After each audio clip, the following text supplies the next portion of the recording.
Item ಯಾವುದೇ ಇರಲಿ try ಮಾಡಿ ಆಚಿ ಚಿಕನ್ ಮಸಾಲಾ. ಇದು ರಾಜ್ಯ ರಾಜಕೀಯದ ಸ್ಫೋಟಕ ಸುದ್ದಿ. 2028ಕ್ಕೆ ರಾಜ್ಯದಲ್ಲಿ ಹೊಸ ಕ್ರಾಂತಿ ಫಿಕ್ಸ್. ಆ ಇಬ್ಬರ ಭೇಟಿ ಬಳಿಕ ಫಿಕ್ಸ್ ಆಯ್ತಾ ಮುಹೂರ್ತ. HD ಕುಮಾರಸ್ವಾಮಿ ಬಿಜೆಪಿ ಉಚ್ಚಾಟಿತ ರೆಬಲ್ ನಾಯಕ ಭೇಟಿಯಾಗಿದ್ದಾರೆ. HD ಕುಮಾರಸ್ವಾಮಿ ಜೊತೆ ಸುದೀರ್ಘವಾಗಿ ಮಾತುಕತೆಯನ್ನ ನಡೆಸಿದ್ದಾರೆ. 30 ನಿಮಿಷಗಳ ಕಾಲ ಚರ್ಚೆಯನ್ನ ಮಾಡಿದ್ದಾರೆ. ಏನ್ ಚರ್ಚೆ ಮಾಡಿದ್ರು? ವಿಜಯಪುರ ಸಮಾವೇಶಕ್ಕೂ ಮೊದಲೇ ಆ ನಾಯಕನ ಜೊತೆ ದಳಪತಿಗಳು ಮಾತುಕತೆಯನ್ನ ನಡೆಸಿದ್ದಾರೆ. HD ಕುಮಾರಸ್ವಾಮಿಯವರು ಪಕ್ಷವನ್ನ ಬಲಪಡಿಸಬೇಕು ಅಂತ ಹೇಳಿ ತಯಾರಿಯನ್ನ ಈಗಲಿಂದಲೇ ಮಾಡ್ಕೊಳ್ತಾ ಇದ್ದಾರೆ.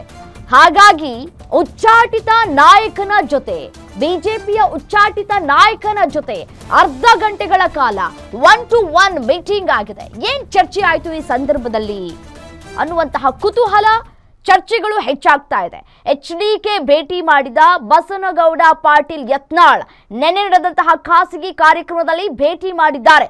ಸುಮಾರು 30 ನಿಮಿಷಗಳ ಕಾಲ 1-to-1 ಚರ್ಚೆಯಾಗಿದೆ. ಮುಂಬರುವ ವಿಧಾನಸಭಾ ಚುನಾವಣೆಯ ಬಗ್ಗೆ ಚರ್ಚೆಯನ್ನ ಮಾಡಿದ್ರ ಉಭಯ ನಾಯಕರು. 27ಕ್ಕೆ ಅಂದ್ರೆ ಫೆಬ್ರವರಿ 27ಕ್ಕೆ ವಿಜಯಪುರದಲ್ಲಿ ಸಮಾವೇಶವನ್ನ ಮಾಡ್ತಾ ಇದ್ದಾರೆ ದಳಪತಿಗಳು. ಈ ಬಾರಿ ಕನಿಷ್ಠ 5 ಸ್ಥಾನವನ್ನ ಗೆಲ್ಲುವಂತಹ ಒಂದಷ್ಟು ಲೆಕ್ಕಾಚಾರವನ್ನ ಹಾಕೊಂಡಿದ್ದಾರೆ ದಳಪತಿಗಳು. ನಮ್ ಜೊತೆ ಕೈ ಜೋಡಿಸಿ ಅಂತ ಅಂದ್ರ HD ಕುಮಾರಸ್ವಾಮಿ, ನೀವೇ ಸಿಎಂ ಆಗಿ ಅಂದ್ರ ಯತ್ನಾಳ್. HDK ಯತ್ನಾಳ್ ಗುಸುಗುಸು ಟಾಕ್ ಇದೀಗ ಬಿಜೆಪಿ ನಾಯಕರಿಗೆ ಟೆನ್ಷನ್ ಅನ್ನ ಮತ್ತಷ್ಟು ಹೆಚ್ಚು ಮಾಡ್ತಾ ಇದೆ. ಫೆಬ್ರವರಿ 27 JDS ಬೃಹತ್ನ ಸಮಾವೇಶ ನಡೆಯುತ್ತೆ.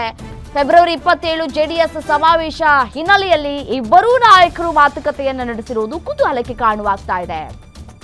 ಈ ಹಿನ್ನೆಲೆಯಲ್ಲಿ ಮಹತ್ವವನ್ನ ಪಡೆದುಕೊಳ್ತಾ ಇದೆ.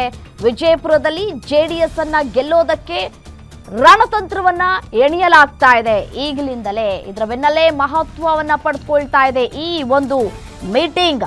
ಫೆಬ್ರವರಿ 27ಕ್ಕೆ ಸಮಾವೇಶ ನಡೆಯುತ್ತೆ. ಆ ಸಮಾವೇಶದ ಬಗ್ಗೆ ಮಾತುಕತೆ ಆಡಿದ್ರ ಅನ್ನುವಂತಹ ಕುತೂಹಲಗಳು ಕೂಡ ಹೆಚ್ಚಾಗ್ತಾ ಇದೆ ಇದೀಗ.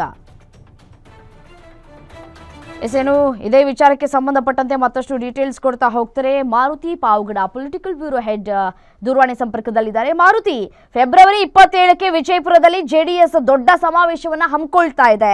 ಸೊ ಯತ್ನಾಳ್ ಅವರ ಭದ್ರಕೋಟೆಯಲ್ಲಿ ನಡೀತಾ ಇರುವಂತಹ ಈ ಸಮಾವೇಶಕ್ಕೂ ಈ ಗುಪ್ತ ಭೇಟಿಗೂ 1-to-1 ಮಾತುಕತೆಗೂ ಯಾವ ರೀತಿಯಾಗಿ ಸಂಬಂಧ ಇದೆ ಅಂತ ಹೇಳಿ. ರಮ್ಯ, 2028ರ ವಿಧಾನಸಭಾ ಚುನಾವಣಾ ದೃಷ್ಟಿಯಿಂದ ಈಗಾಗಲೇ JDS ನಾಯಕರುಗಳು ಹಲವು ಕಡೆ ಸಮಾವೇಶಗಳನ್ನ ಮಾಡಿದ್ದಾರೆ. ಅದರಲ್ಲೂ ಹಳೆ ಮೈಸೂರು ಭಾಗದಲ್ಲಿ ಹಾಸನ ಮತ್ತೆ ಮಂಡ್ಯದಲ್ಲಿ ಯಶಸ್ವಿ ಸಮಾವೇಶಗಳನ್ನ ಮಾಡಿದ ಬಳಿಕ ಉತ್ತರ ಕರ್ನಾಟಕ ಭಾಗದಲ್ಲೂ ಕೂಡ ಎಲ್ಲೆಲ್ಲಿ ಯಾವ್ಯಾವ ಜಿಲ್ಲೆಗಳಲ್ಲಿ JDS ನ ಪ್ರಭಾವ ಇತ್ತು, JDS 2023 ಹಾಗೂ 2018ರ ವಿಧಾನಸಭಾ ಎರಡೂ ಚುನಾವಣೆಗಳಲ್ಲೂ ಕೂಡ 2ನೇ ಸ್ಥಾನದಲ್ಲಿ ಬಂದಿತ್ತು.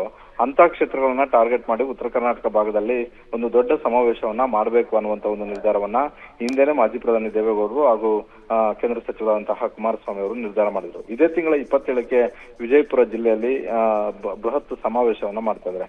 ಈ ಹೊತ್ತಲ್ಲಿ ಮಾಜಿ ಮುಖ್ಯಮಂತ್ರಿ ಕುಮಾರಸ್ವಾಮಿ ಹಾಗೂ ಬಿಜೆಪಿ ಉಚ್ಚಾಟಿತ ಶಾಸಕರಾದಂತಹ ಯತ್ನಾಳ್ ಅವರು ಭೇಟಿಯಾಗಿ ಚರ್ಚೆ ಮಾಡಿರುವಂತದ್ದು ಈಗ ಬಹಳಷ್ಟು ರಾಜಕೀಯದಲ್ಲಿ ಕೋಲಾಹಲ ಎಬ್ಬಿಸಿದೆ ಅಂತಾನೆ ಹೇಳ್ಬೋದು. ಯಾಕಂತ ಹೇಳಿದ್ರೆ ಒಂದು ಕಡೆ ಬಿಜೆಪಿಯ ರಾಜ್ಯ ನಾಯಕರುಗಳ ವಿರುದ್ಧ ಪ್ರತಿದಿನವೂ ಕೂಡ ಯತ್ನಾಳ್ ಅವರು ಮಾತಾಡ್ತಾ ಇದ್ದಾರೆ. ಕೇಂದ್ರ ನಾಯಕರ ಬಗ್ಗೆ ಪ್ರಶಂಸೆಯ ಮಾತುಗಳನ್ನ ಆಡ್ತಿದ್ದಾರೆ. ಕೇಂದ್ರ ನಾಯಕರ ಜೊತೆ ಮಾಜಿ ಮುಖ್ಯಮಂತ್ರಿ ಕೇಂದ್ರ ಸಚಿವರಾದಂತಹ ಕುಮಾರಸ್ವಾಮಿ ಅವರು ಬಹಳಷ್ಟು ಒಳ್ಳೆಯ ರಾಜಕೀಯ ಸಂಬಂಧವನ್ನ ಇಟ್ಕೊಂಡಿದ್ದಾರೆ. ಹೀಗಾಗಿ ಒಂದು ಕಡೆ JDS ನಾಯಕರುಗಳು ಲೆಕ್ಕಾಚಾರ ಆಗ್ತಾ ಇರುವಂತದ್ದು, ಯತ್ನಾಳ್ ಅಂತವರು ವಿಜಯಪುರ ಜಿಲ್ಲೆಯಿಂದ ಒಂದು ವೇಳೆ ಪಕ್ಷಕ್ಕೆ ಬಂದಿದ್ದೆ ಆದ್ರೆ ಕೇವಲ ಅದು ಬಿಜಾಪುರಕ್ಕಷ್ಟೇ ಅಲ್ಲ, ಸುತ್ತಮುತ್ತ ಇರುವಂತಹ ಜಿಲ್ಲೆಗಳಲ್ಲೂ ಕೂಡ JDSಗೆ ಅದು ಒಂದು ರೀತಿ ಸಂಘಟನಾತ್ಮಕವಾಗಿ ಲಾಭ ಆಗಬಹುದು ಅಂತ. ಜೊತೆಗೆ ಮುಂದೆ ಬರುವಂತಹ ಚುನಾವಣೆಯಲ್ಲಿ JDS ಮತ್ತೆ ಬಿಜೆಪಿ ಮೈತ್ರಿ ಮಾಡಿಕೊಂಡೇ ಚುನಾವಣೆ ಎದುರಿಸಿದೆ. ಆದ್ರೆ ಆ ಸಂದರ್ಭದಲ್ಲೂ ಕೂಡ ಬಿಜಾಪುರ ಅಂತ ಬಂದಾಗ ಸಹಜವಾಗಿ ಯತ್ನಾಳ್ ಅವರ ಸಪೋರ್ಟ್ ಬೇಕೇ ಬೇಕಾಗಿರುತ್ತೆ.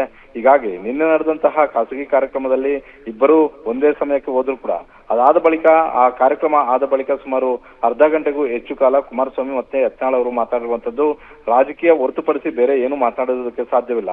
ರಾಜ್ಯ ಬಿಜೆಪಿಯಲ್ಲಿ ಆಗ್ತಿರುವಂತಹ ಬೆಳವಣಿಗೆಗಳಾಗಿರ್ಬೋದು ಹಾಗೂ ಮುಂದೆ ಮೈತ್ರಿ ಮಾಡ್ಕೊಂಡ್ರೆ ಯಾವ ರೀತಿಯಾಗಿ ನಮ್ಮ ಲೆಕ್ಕಾಚಾರ ಇರಬೇಕು ಅನ್ನುವಂಥದ್ದು, ಒಂದು ವೇಳೆ ಬಿಜೆಪಿಗೆ ಗರ್ವಾಪ್ಸಿ ಯತ್ನಾಳ್ ಅವರು ಆಗದೇ ಇದ್ರೆ ಬಿಜೆಪಿ ಮುಂದಿನ ಯತ್ನಾಳ್ ಅವರ ನಡೆ ಏನು, ಜೆಡಿಎಸ್ ಏನಾದ್ರೂ ಬರುವಂತಹ ಆಸಕ್ತಿ ಇದೆಯಾ, ಇಂಥ ಪ್ರಶ್ನೆಗಳನ್ನ ಕುಮಾರಸ್ವಾಮಿ ಅವರು ಕೂಡ ಯತ್ನಾಳ್ ಅವರ ಮುಂದೆ ಇಟ್ಟಿರಬಹುದು ಅನ್ನುವಂತ ಒಂದು ಚರ್ಚೆ ಆರಂಭ ಆಗಿದೆ ರಮ್ಯಾ. ರೈಟ್, ಥ್ಯಾಂಕ್ ಯು ಡೀಟೇಲ್ಸ್ಗೆ. ನಿಮ್ಮೂರಿನಿಂದ ವಿಶ್ವ ಮಟ್ಟದವರೆಗೆ ರಾಜಕೀಯ, ಸಿನಿಮಾ, ಸ್ಪೋರ್ಟ್ಸ್ ಯಾವ ಸುದ್ದಿಯೂ ಮಿಸ್ ಆಗಲ್ಲ. ಬರೀ ಸುದ್ದಿಯಷ್ಟೇ ಅಲ್ಲ, ಜೊತೆಯಲ್ಲೇ ಇರುತ್ತೆ ವಿಶ್ಲೇಷಣೆ.